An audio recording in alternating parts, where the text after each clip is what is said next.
Hello, Assalamu alaikum, and good afternoon, my dear all friends. I'm Ahmad Rash Ahmad Zay, again with a new English lecture. We start with the name of Almighty Allah, most merciful and most compassionate.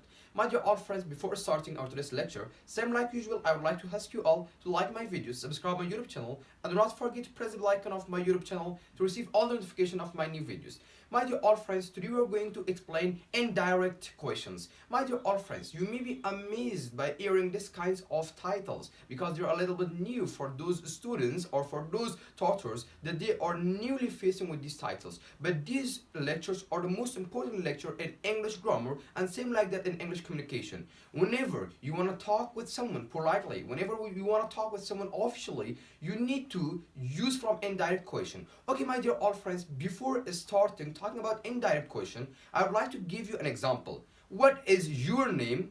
Can you tell me what your name is?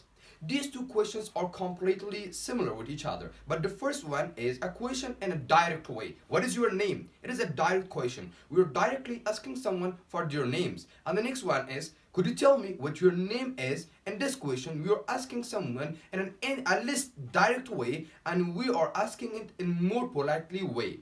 My dear all friends, let me tell you something about indirect question. Whenever you want to change a direct question into a less direct question or an indirect question, you can put can, could you tell me, and I wonder, and some other phrases before the question to change them to a less direct question. For example, when I mentioned an example at the first part of our lecture, what is your name? Could you tell me what your name is? Or can I know what your name is? My dear all friends, there are many phrases that by using them before our question, we can change a direct question into a less direct question.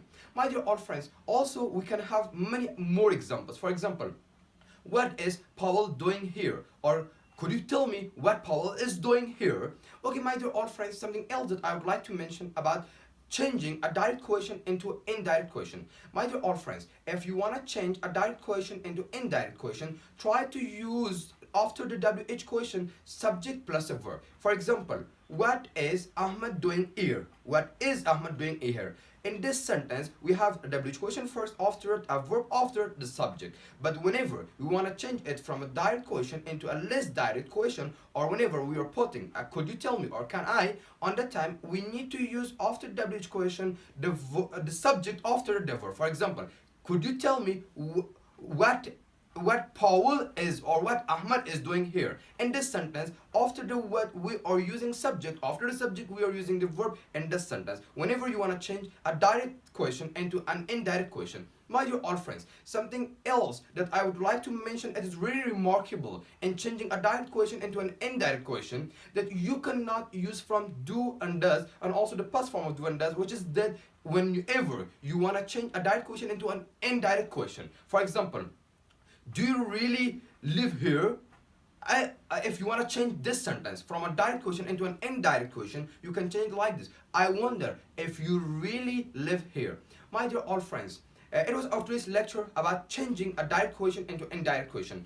Be sure of one thing, my dear all friends, whenever you are talking with someone politely, it will be a really better way to change it or to ask someone a question in a little bit less direct way or in a little bit indirectly. For example, whenever someone is coming on us and just pretend that we are sitting in a check-in desk, on the time we can ask them like this one, can I know what your name is, please? On that time, it will be really a polite way to ask the customer. My dear all friends, it was our today's lecture. I hope you enjoyed and learned some new things from our today's lecture. In case of facing with any complaints, any question or any suggestion, you can write it down in my video comment section. Take care of yourself, be blessed, Allah Hafiz.